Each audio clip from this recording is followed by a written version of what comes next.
Hi there, it's Mark Hanna again, this time bringing you the Long Road playthrough, scenario 2 of the Fatherland. I'm here unscripted, uncensored, unapologetic, psychologically immune from social media control. All right, Mark Hanna. So, we're going to do the long road here. I just wanted to show you this, and then this is the cover for the Fatherland expansion, which includes the West Germans. Mostly the long road's about the Soviets versus the United States and any paranormal weirdos that get in the way, such as lycanthropes, zombies, vampires, and there's a witch running around out there. Okay. But this particular scenario is free of the paranormal weirdness, um, but it's quite fun with it. But we're going to go into this just to show a basic, pretty decent size scenario and some of the things I learned, some of the things I did right and wrong, and I've learned a lot of things about how to play this game properly. So let's get started. All right, so what we've got here is the first session.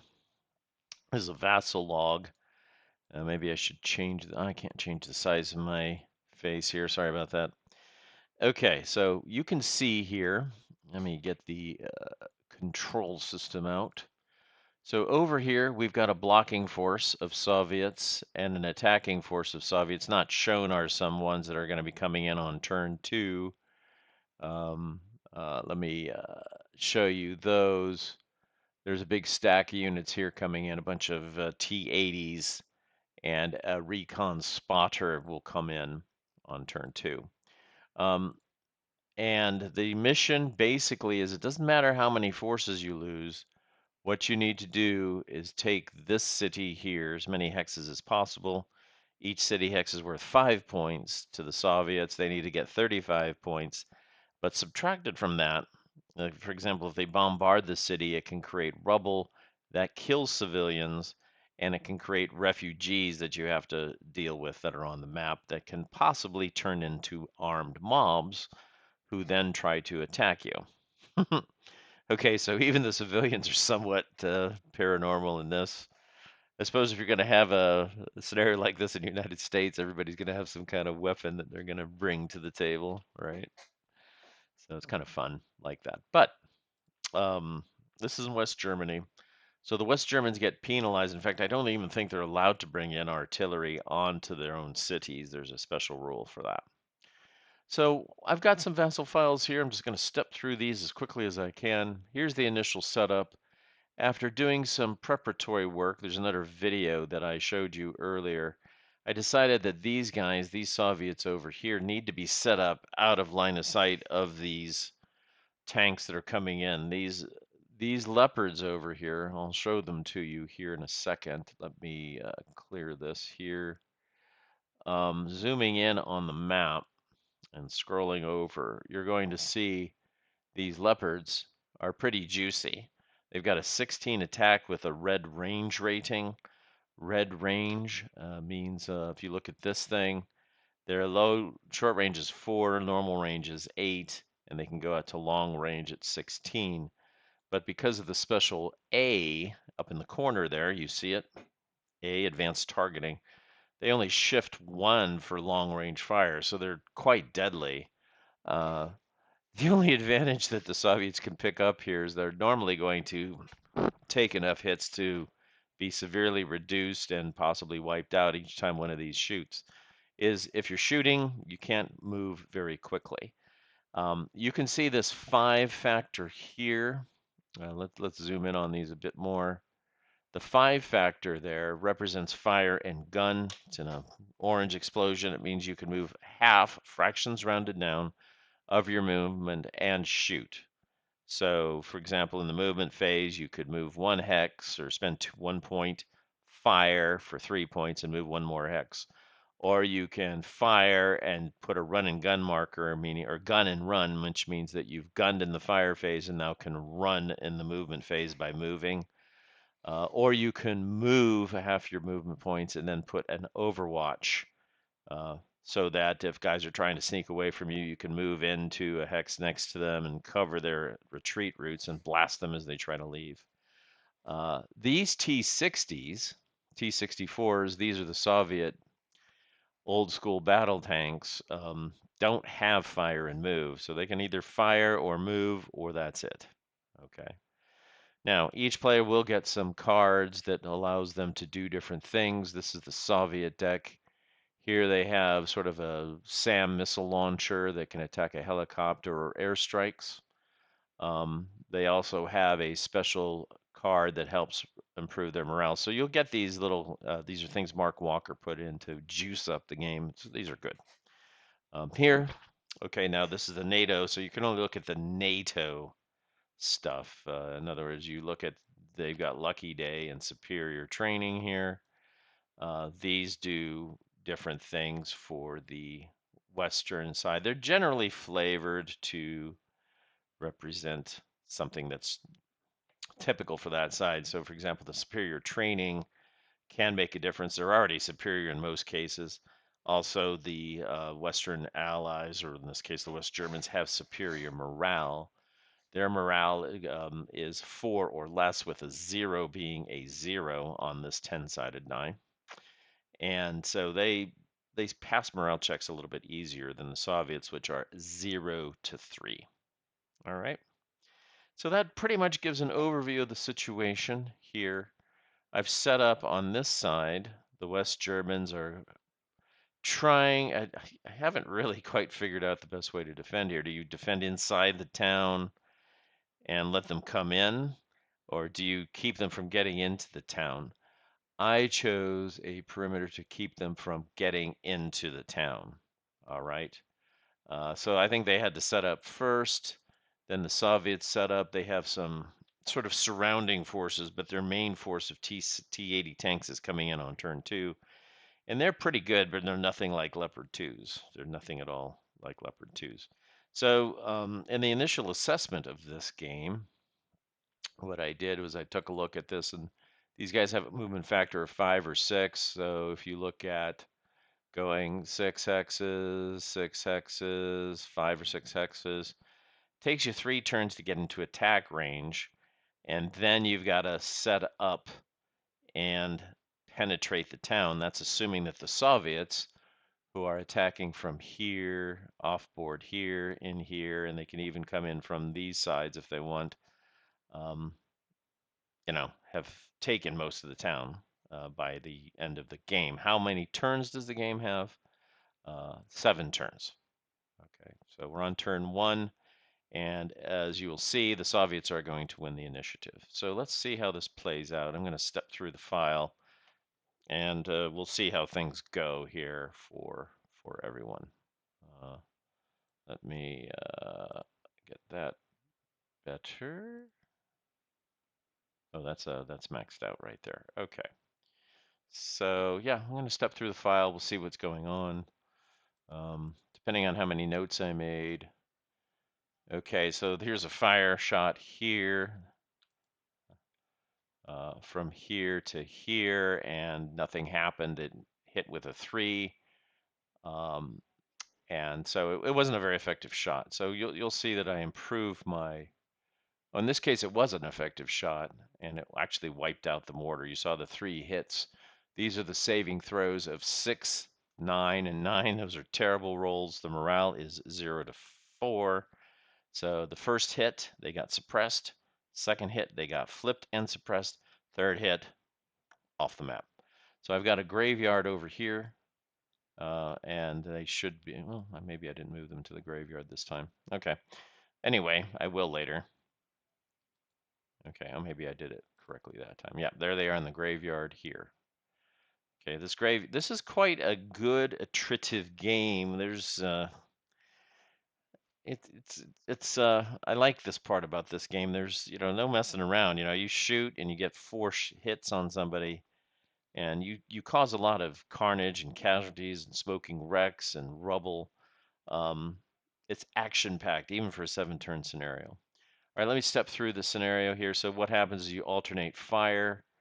What you're seeing here is these guys shooting that way to take out these. These are some, let me show you. Try not to zoom in on every little action, but this is an anti-tank missile unit, 14. conquers ATGM. This thing's like, well, he killed my mortar, but I want to kill this before it kills me. Now, interesting to keep in mind, and there's a lot of little twists and turns in this game. The ATGMs that are missile based cannot cross water. So you're going to see, well, I'm going to cross the water and fire that way. No, you cannot. So one of the ways to defend against ATGMs is to, these are wire guided missiles like that. Apparently, if the wire goes into the water, it short circuits things.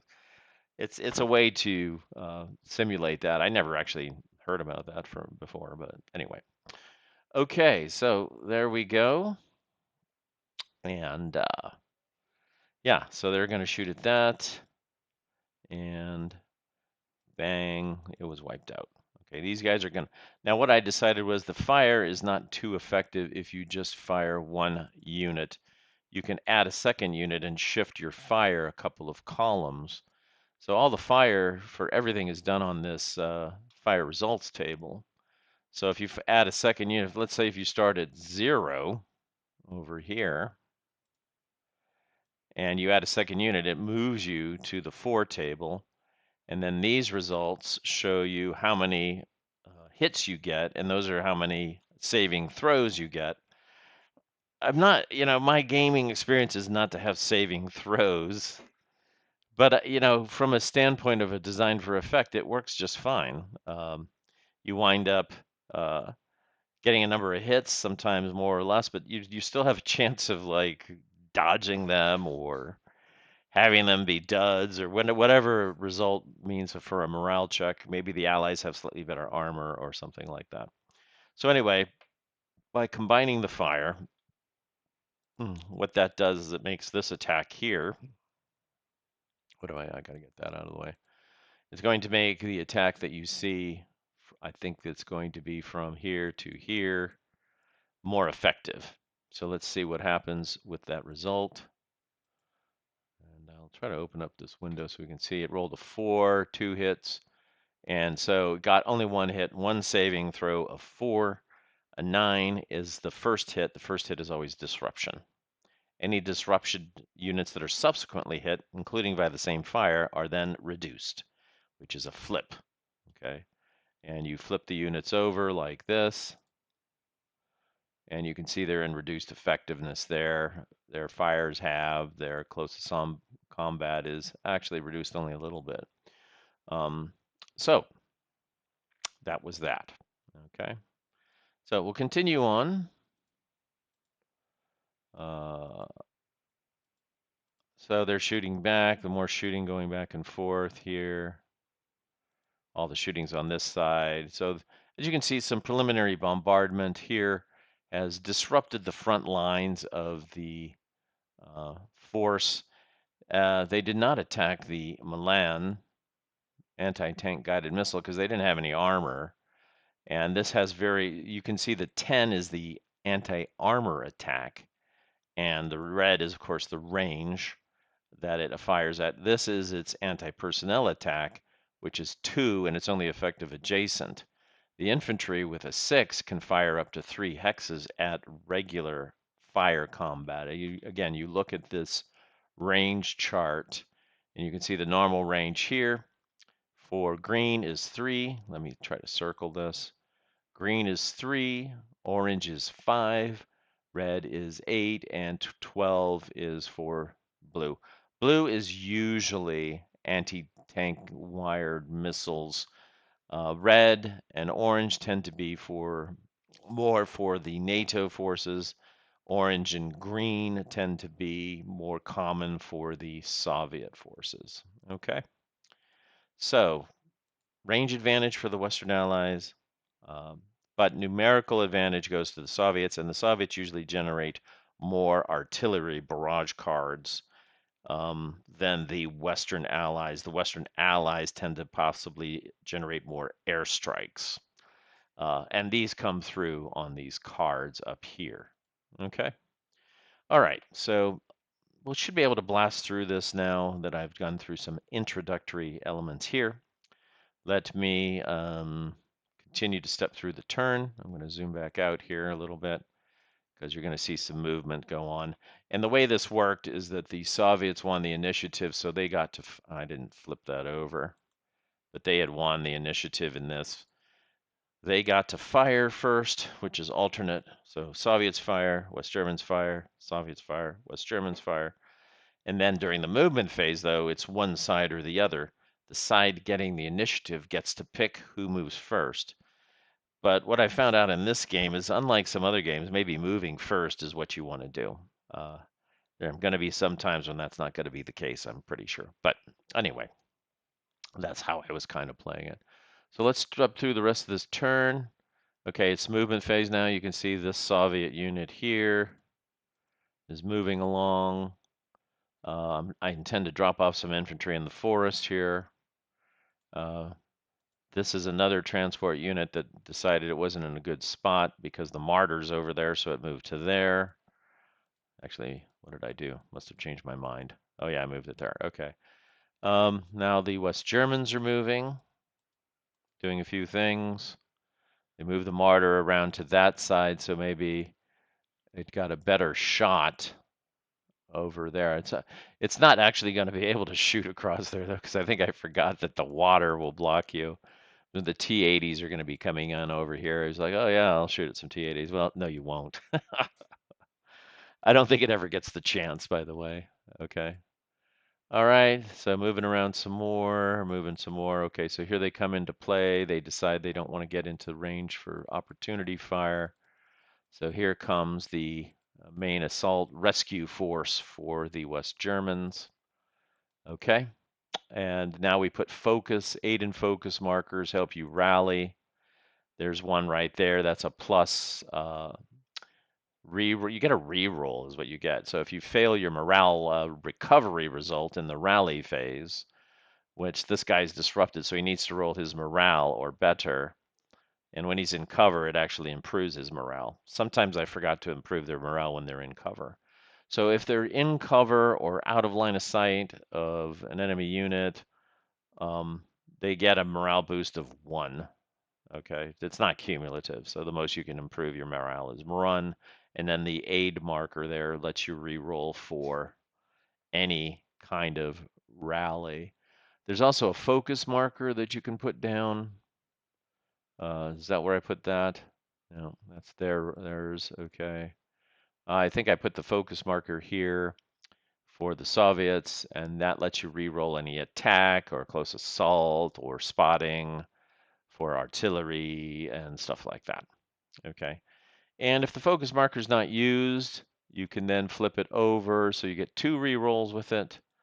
However, if your units are destroyed, the focus marker will move with them, but if your units are all destroyed and it's left alone in a hex, it comes off the map. Okay.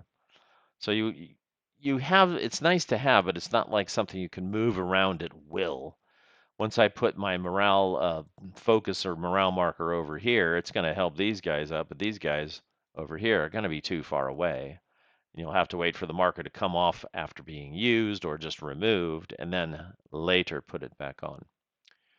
Okay, hope that explains all of that. So here they come. Now I'm setting up the forces to come in, and that's the end of the log file. Okay, so that's the first part of this video. I'm just going to stop it here, and then each turn I'll probably bring in a new video, and just to keep close eye on the progress of how these videos are being produced. So that's the end of this one. Next turn coming up. Okay, thanks.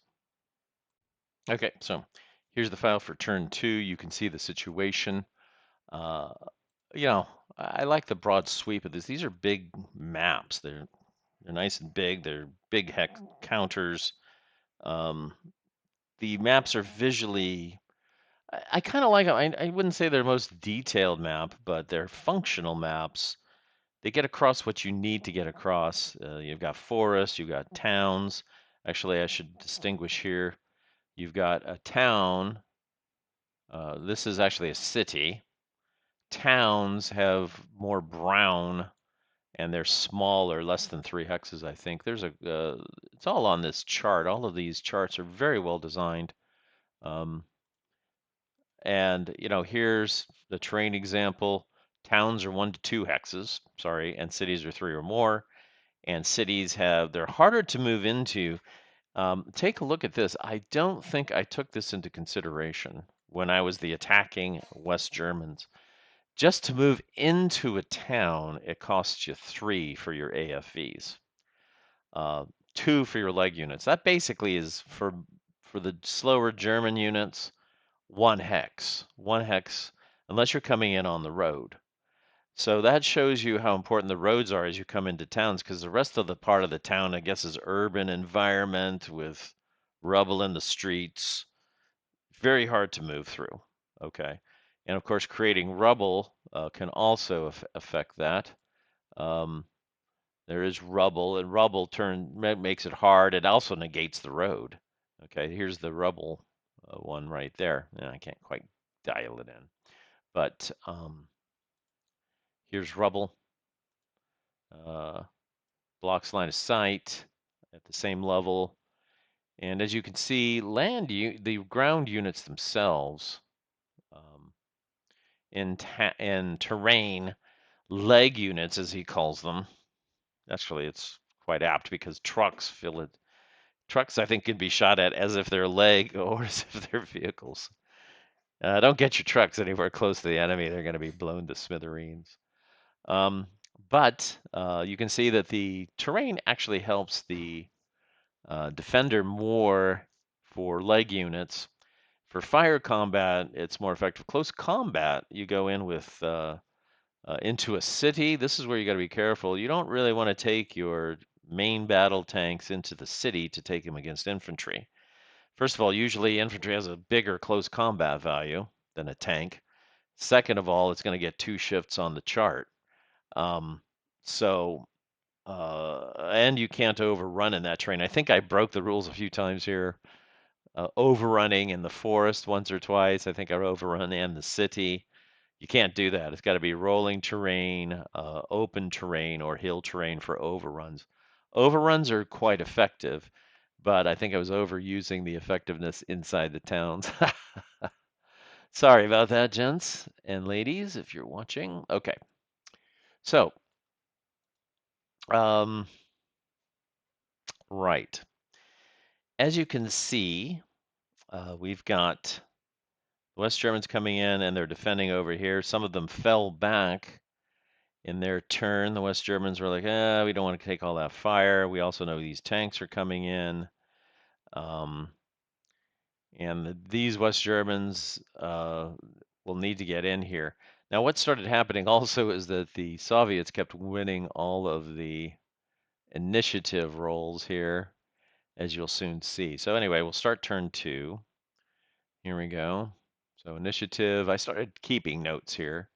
So the Soviets win, and I actually might have, did I change it on the turn track? No, I still didn't do that. Okay, then we started drawing cards into the hand. Here's the Soviet cards. Now they got a second chance card. All these cards are pretty cool. There's an artillery barrage. Okay. And then the Western Allies, the West Germans, they picked a opportunity fire. Undisrupted unit may conduct an extra opportunity fire. So even if you fired, you can op fire. It's a sneaky sort of thing that the Western Allies get to do more often than the Soviets due to superior training and equipment. And they also get more of these jamming markers, which they didn't have a lot of effect in this because it basically negates the Soviet focus marker.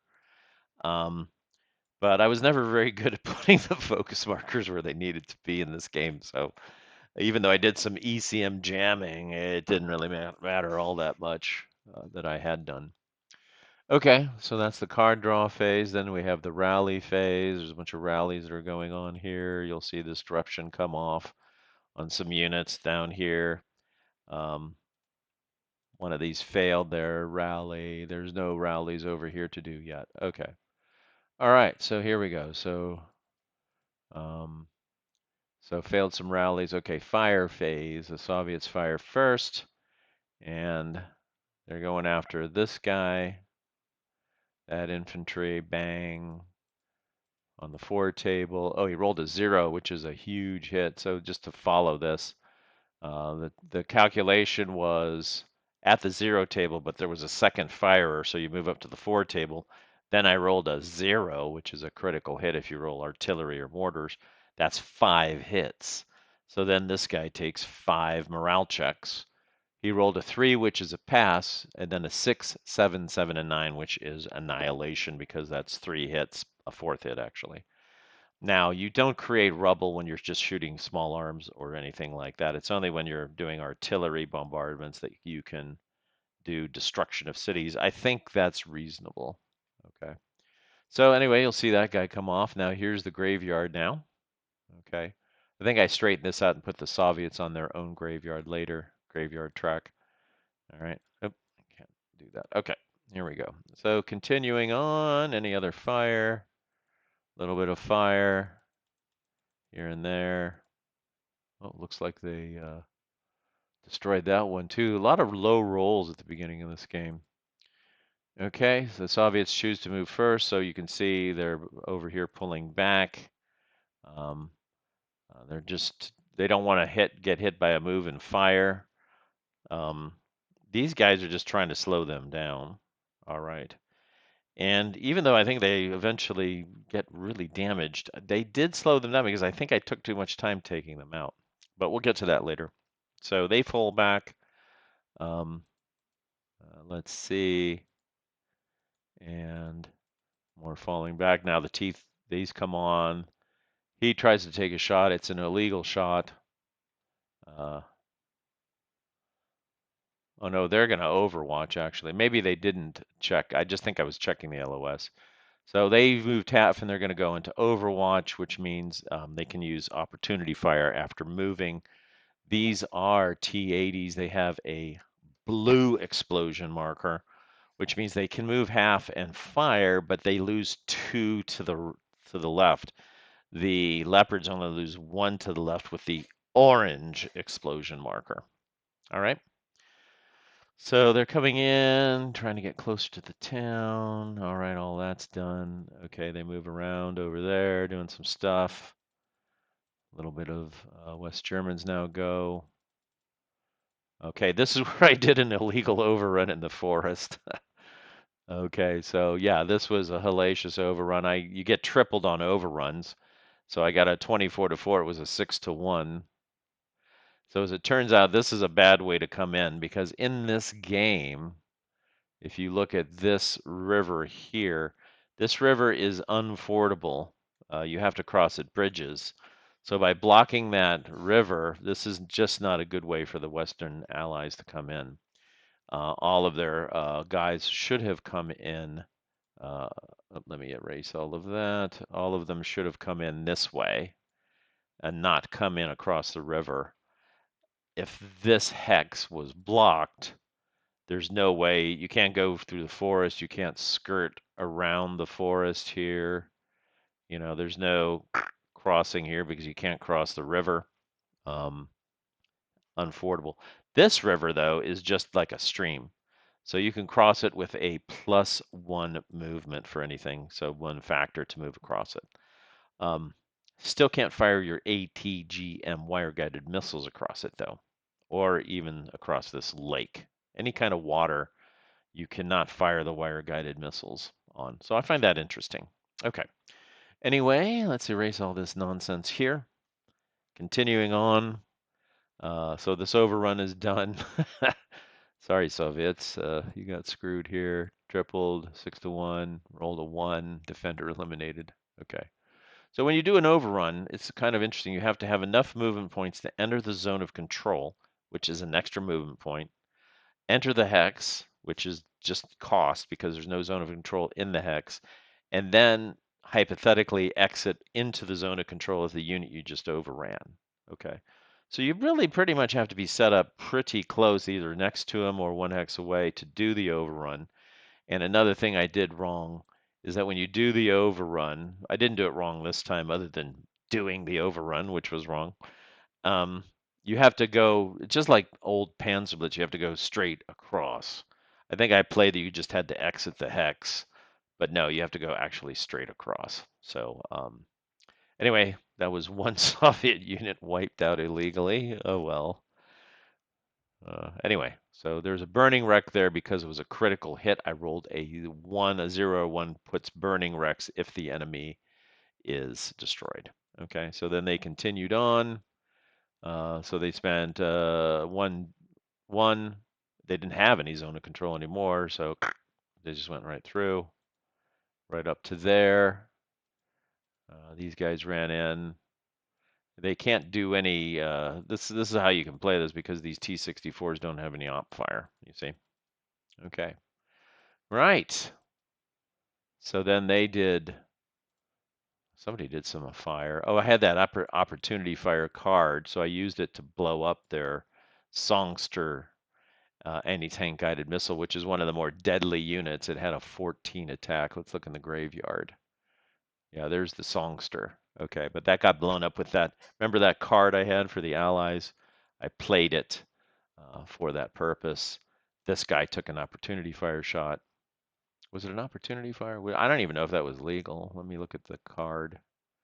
Yeah, it was an op fire. May conduct op fire. Okay. No, that wasn't just move and fire. No, I shouldn't have done that either. So the poor Soviets are getting screwed over here by my mistakes that I'm making. That's funny. Okay. Not funny for them. Okay, but at least I'm pointing out to you, the viewers, the errors that I'm making if I catch them here. Okay. So moving on. All right, so now we're continuing to, looks like there was not sure what's going on here. Maybe I think I might have been checking.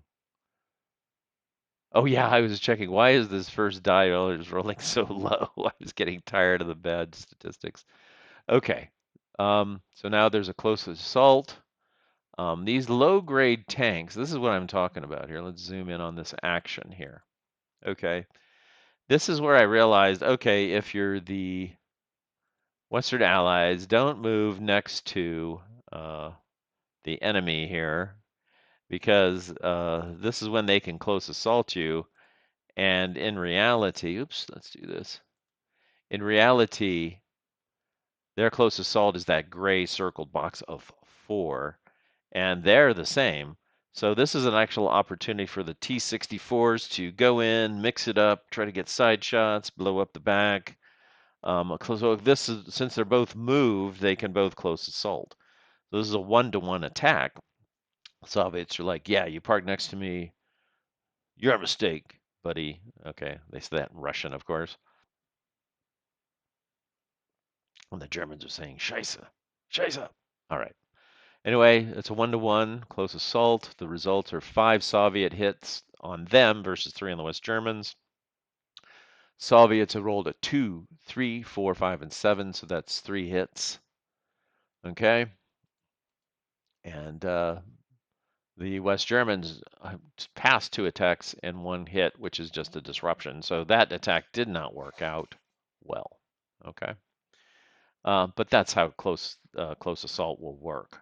So this is the kind of things you learn. It's like, maybe the Western Germans should always stay a couple hexes away, use their superior firepower, moving in for close combat. This is where the Soviets can, by, as they say in other games, hold them to your belt buckle so you can get in the shots at close range.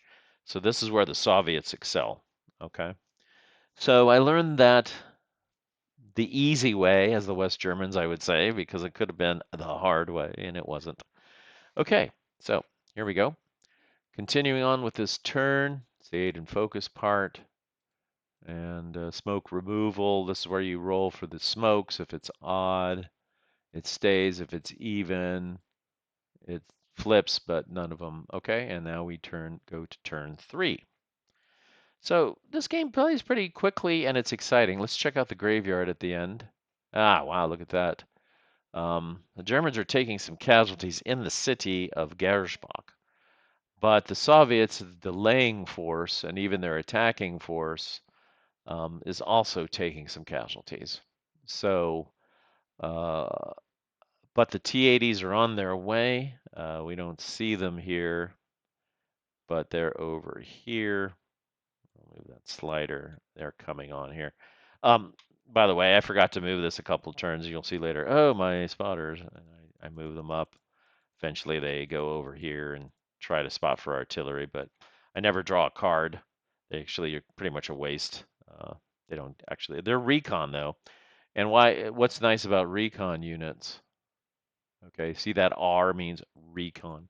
What's nice about recon units is that they can get an extra -1 on the spotting. So the Russians spot for their artillery. You'll see some artillery later, but if they roll a 0 to 5, it's accurate. Otherwise, it's not, and it drifts. Um, so recon unit giving you an extra -1 is very helpful. Put a recon unit with a focus marker, and you get re-rolls. So it really improves your chances of hitting on target. Um, since the Soviets like to play close, they don't really want it drifting back on top of them. Okay, that's the end of this turn. So let me stop the tape. Thank you, and I'll see you for turn. What is it?